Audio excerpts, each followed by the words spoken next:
Why civil rights activists want to label the Charleston church shooting a terrorist attack. A closer look at U.S. foreign bribery laws and the FIFA scandal. And South African Menswear Week spotlights the best in fashion by established and upcoming local designers. Africa 54 starts right now.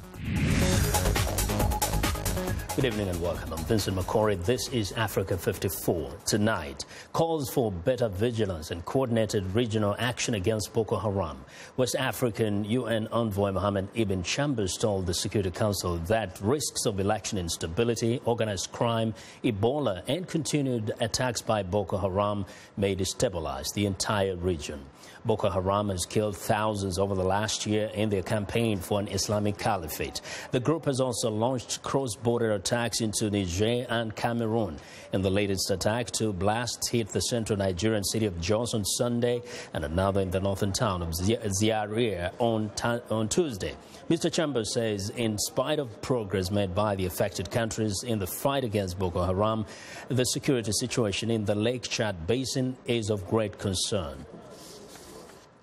Although the structure and capacity for conventional warfare of Boko Haram has been destroyed, the terrorist group continues to perpetrate violent attacks and rampages in Nigeria, but also Niger and Chad, as illustrated in recent weeks.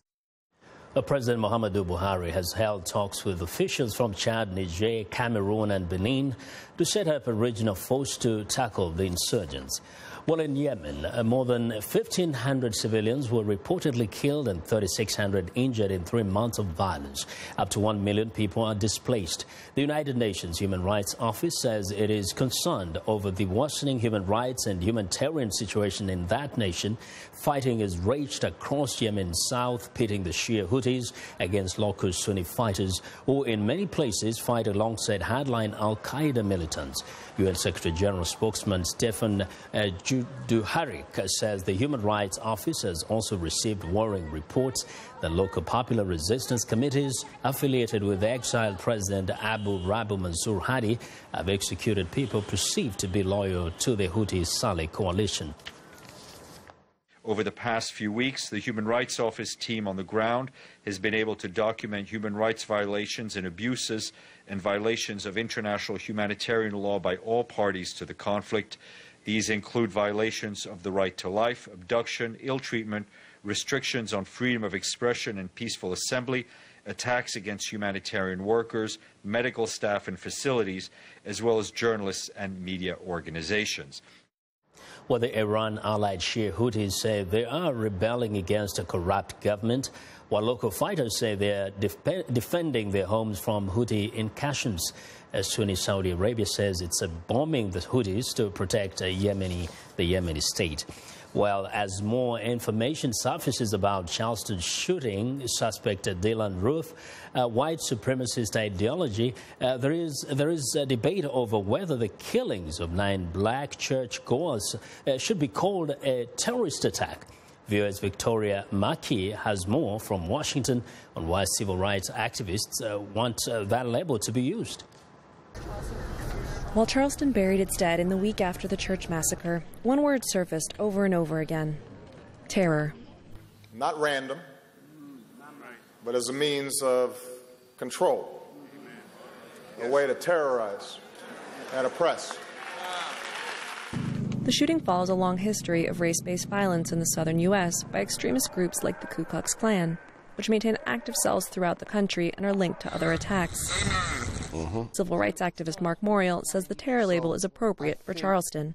When I think of terrorism, I think of violence in furtherance of a political ideology, violence in furtherance of deeply held beliefs that the victims are somehow inferior, substandard, a threat. At the scene in Charleston, even non-activists invoke the term. This is a serious act of terrorism on our nation from somebody in our nation. In the 20 years between the bombing of an Oklahoma City federal building by Timothy McVeigh, an American extremist, and the shootings in Charleston, also a domestic attack, the U.S. war on terror has focused on foreign threats. But since 2001, right-wing attackers, including white supremacists, have killed 48 people, nearly twice the number killed by those with jihadist motives, according to data from the New America Foundation. Former FBI agent Michael German. Terrorism is always a politically loaded word. It's very important that there's consistency with that across the various ideologies, because otherwise it looks discriminatory, that violence by minorities is treated as more serious than violence against minorities. Federal officials are investigating whether the Charleston shooting legally qualifies as terrorism. Solicitor Wilson? But the terror label won't mean a harsher sentence for Dylan Roof, if convicted. The 21-year-old already faces the death penalty. What's more, the president of the country's oldest civil rights organization, the NAACP, says while the shooting was a terrorist act, the gunman failed to terrorize the black community and the country. If it was his purpose to in any way start a race war, he was successful in this respect. He started a war, a renewed war against racism. That's what he did. Victoria Mackey, VOA News, Washington. Now, for some perspectives on race issues in America, I'm joined by Mr. Douglas Sloan, a political analyst and former vice president of the D.C. branch of the National Association for the Advancement of Colored People. Welcome to Africa 54, Mr. Sloan. Thank you for having me. Now, first, what are your thoughts on whether this was a terrorist act or not? Well, I do feel that it was a terrorist act. As Mark Morial pointed out, a terrorist act is defined as violence to promote someone's political ideology. And this young man, Mr. Dylan Roof, who embraced and mentioned the Confederate flag, by the way, in his online manifesto, really forwarded that ideology of racism and white supremacy. And that he was going to start a race war, and obviously he wanted to invoke fear and terror in the hearts of black people in South Carolina. Now, for black people that have been living in this country, been in this country for hundreds of years, and survived slavery and Jim Crow, it's going to take more than one young man with a gun going on a rampage in a church basement to invoke terror. That's not going to scare black people in this country or worldwide. But I do believe there was a terrorist attack, and I do believe that it should be looked upon as such. Now, whenever there are such acts, debates or discussions, conversations emerge, and now there has been, for example, the question of the Confederate flag. What, in your assessment, is going to come out of this particular act in Charleston? Well, that's one silver lining in this storm cloud, that his attack and the fact that he mentioned the Confederate flag in his online manifesto regarding white supremacy.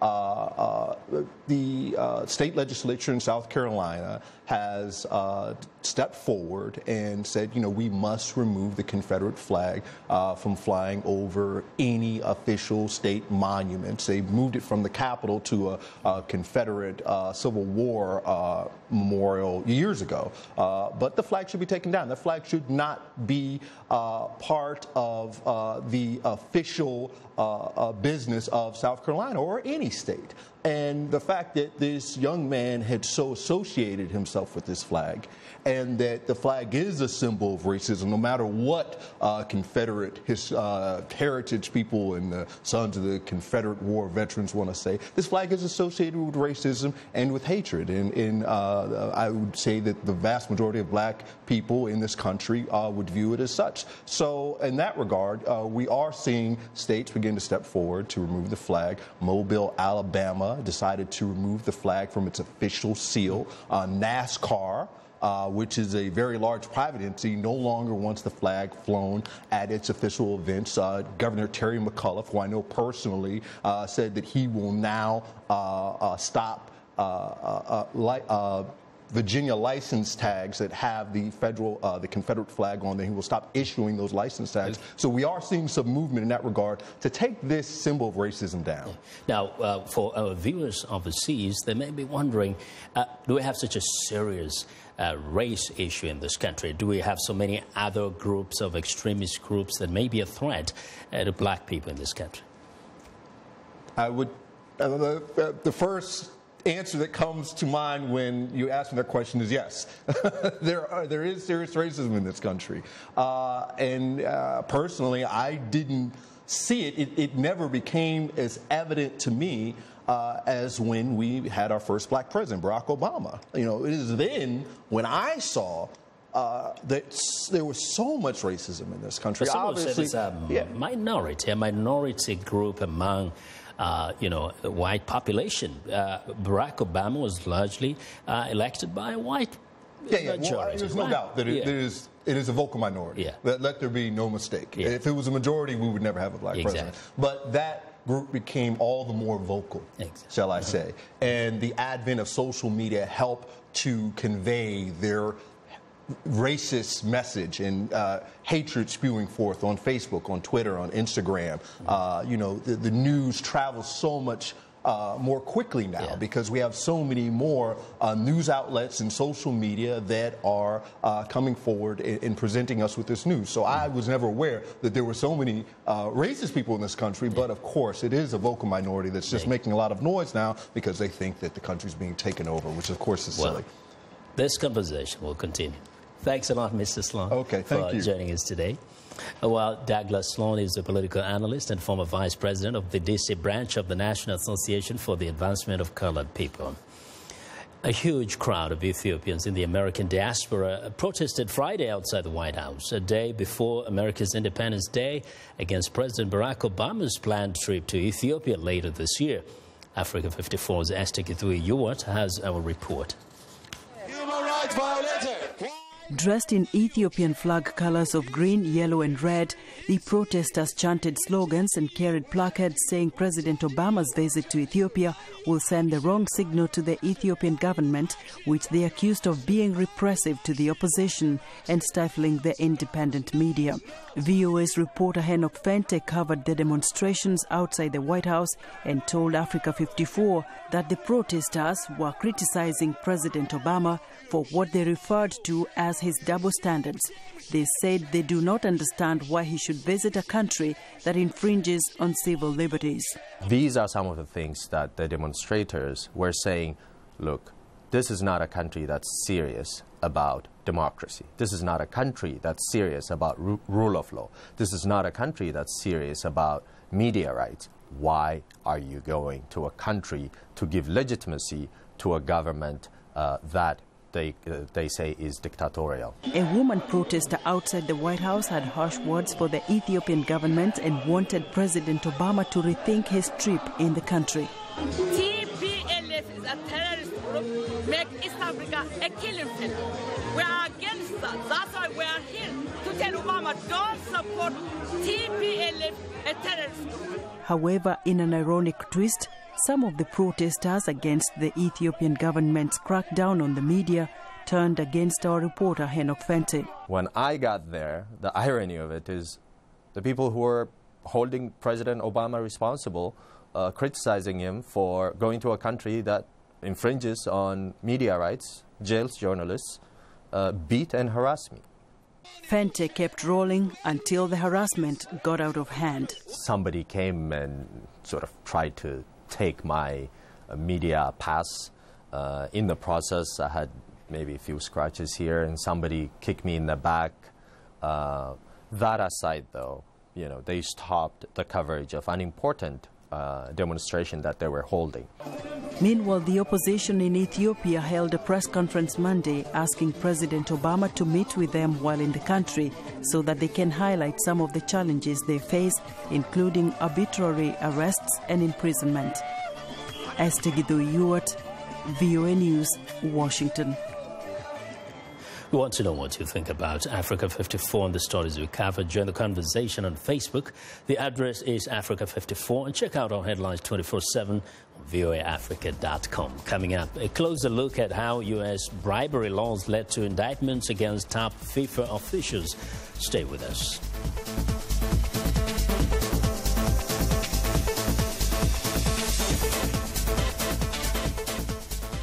Health news and notes. This is Living Better. Researchers in the Netherlands find that eating a handful of nuts or peanuts every day is associated with a lower risk of death from several major disease categories. Professor Piet Vandenbrandt is with Maastricht University. Nut intake seemed to be protective for both men and women, and that was on total mortality, so any cause of death.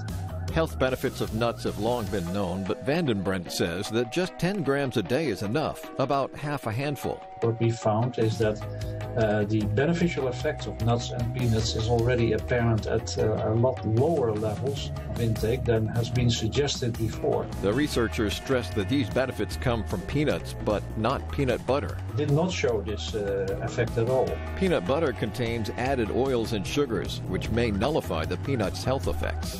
I'm Martin Seacrest for VOA's Living Better.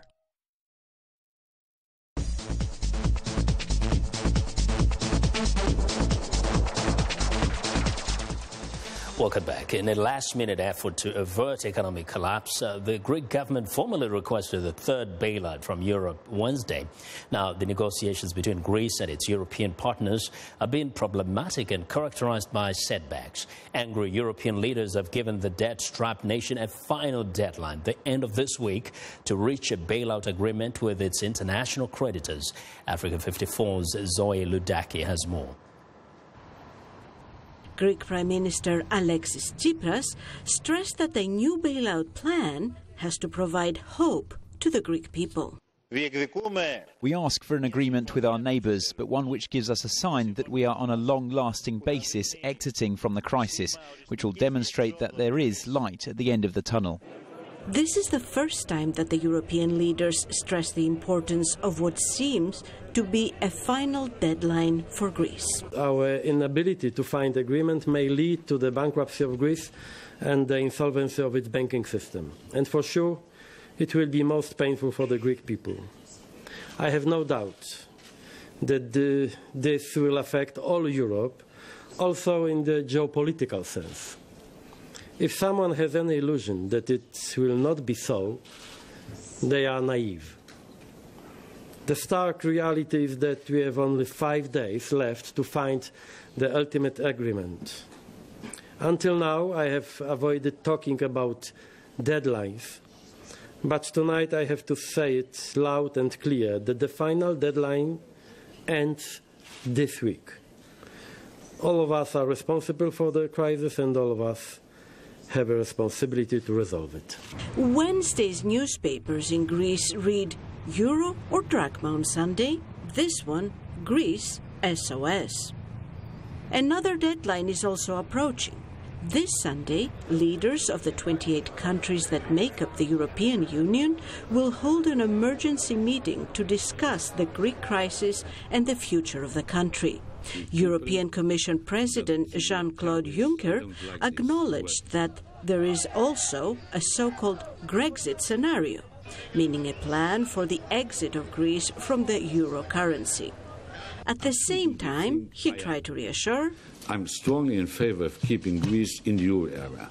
Market analysts no longer see a Grexit scenario as a bluff, but think it is a very real possibility. It appears that Grexit has now been discussed and planned for within the highest levels of both the Eurozone and indeed the German and French chancelleries. So I think they are now ready to see Greece depart. Greek banks are still closed for a second week, and the withdrawals at cash machines are limited to just $67 a day. Store shelves are rapidly emptying and gas stations drying up, with no one knowing exactly what is going to happen next. So Greece, this week, has to meet crucial deadlines that will determine its future in the Eurozone. Zoe Liudaki for VOA. We're turning now to the world of soccer and corruption. The FIFA indictments of 2015 and the Salt Lake City Olympic Committee scandal of 1998 share an important characteristic. Both were the targets of a corruption investigation by the U.S. Department of Justice. So what is the legal basis for the United States to bring domestic and foreign bribery charges against international sport organizations? VOA's Ramon Taylor has our report. The FIFA indictments triggered cries of outrage against the U.S. Justice Department. America believes that they have some divine right It's clearly a new attempt to spread its jurisdiction to other countries. But for U.S. legal scholars, an indictment boils down to two questions. Was a crime committed on U.S. soil? Secondly, is there a basis for personal jurisdiction over the individual or individuals involved? It's not unlike someone who stands on U.S. soil and intentionally fires a weapon to murder someone in a foreign country and succeeds. It's true that the dead body is in the foreign country, but the act that was the crime and the intent all happened in the U.S. The crime happened here. Arlen says this type of case, involving bribes paid through U.S. financial institutions, is not uncharted territory for the United States. She says the Justice Department has aggressively pursued both foreign and domestic bribery for more than a decade, including the Salt Lake City Olympic Committee scandal of 1998, involving bribes for the rights to host the 2002 Winter Games. That's a long list. Alexandra Rage, an expert in anti-corruption compliance, was a member of FIFA's Independent Governance Committee until she resigned in 2013. She tells VOA why she believes a culture of bribes and kickbacks has persisted at FIFA for so long. When you have this closed circle with no independent oversight, no independent board members like corporations and others have now, I think it's really easy to have this mentality that it's just going to be business as usual, and that's gone on for a long time at FIFA. Rage says that if FIFA truly wanted to reform itself, it would have done so by now. What happens instead is that Blatter talks about reform at intervals whenever the pressure builds, and then it fades back again into the background. Sepp Blatter, who has served as FIFA's president since 1998, remains under investigation. He has agreed to step down once a successor is named, but continues to maintain his innocence. Ramon Taylor, VOA News, New York. Well, it's time now for a short break. Still to come on Africa 54, the latest trends from South African menswear fashion week. We'll be right back.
Welcome back to Africa 54. Here's what's trending. African cultural heritage inspires the looks in Cape Town.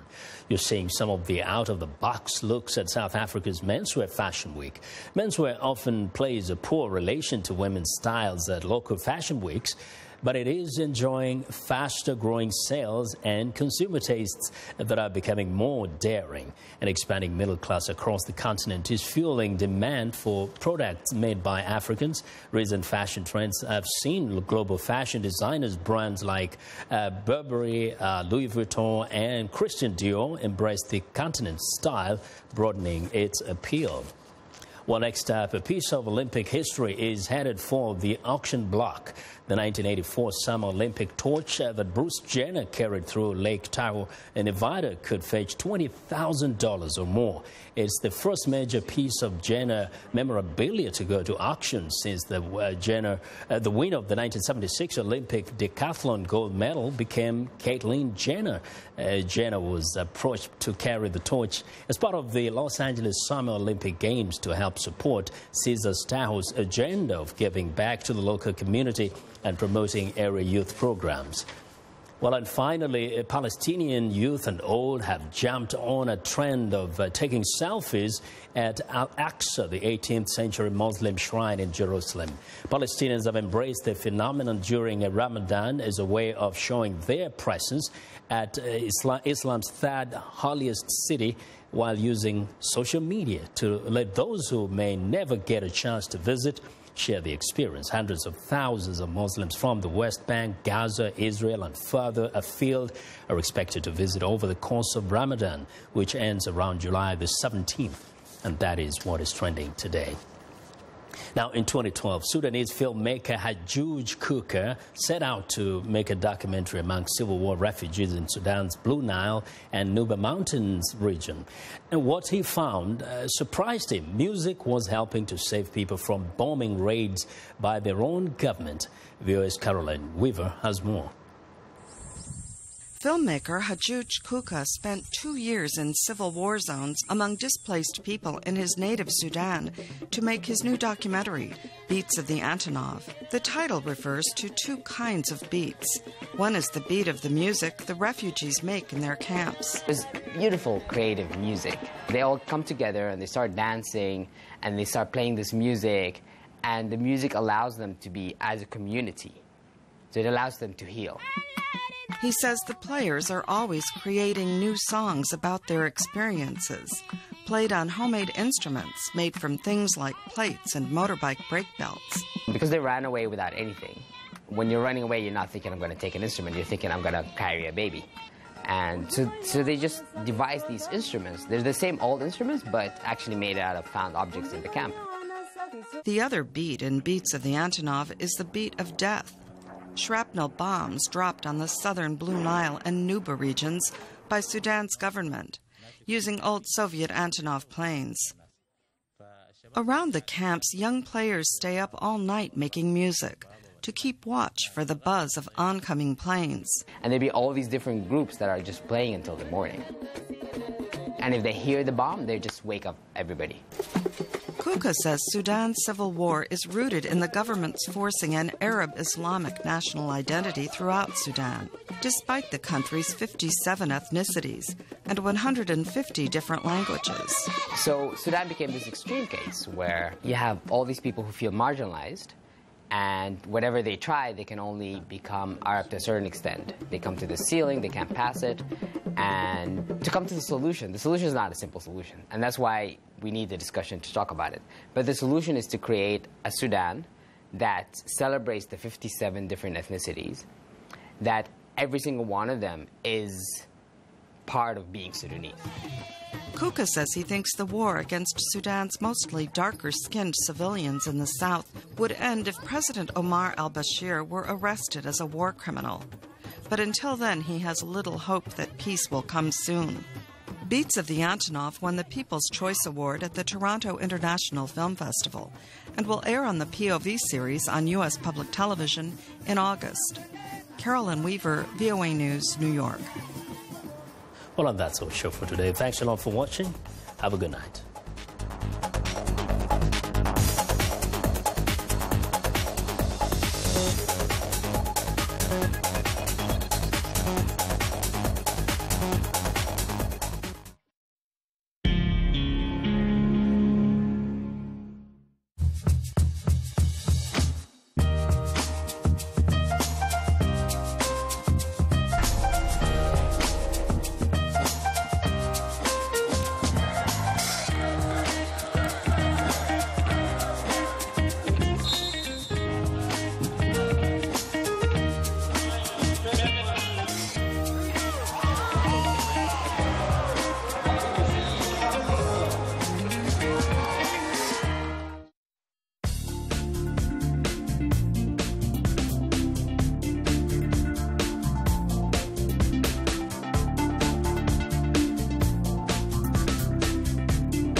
Music is something that brings people together. Music educates, it motivates, it's a bridge.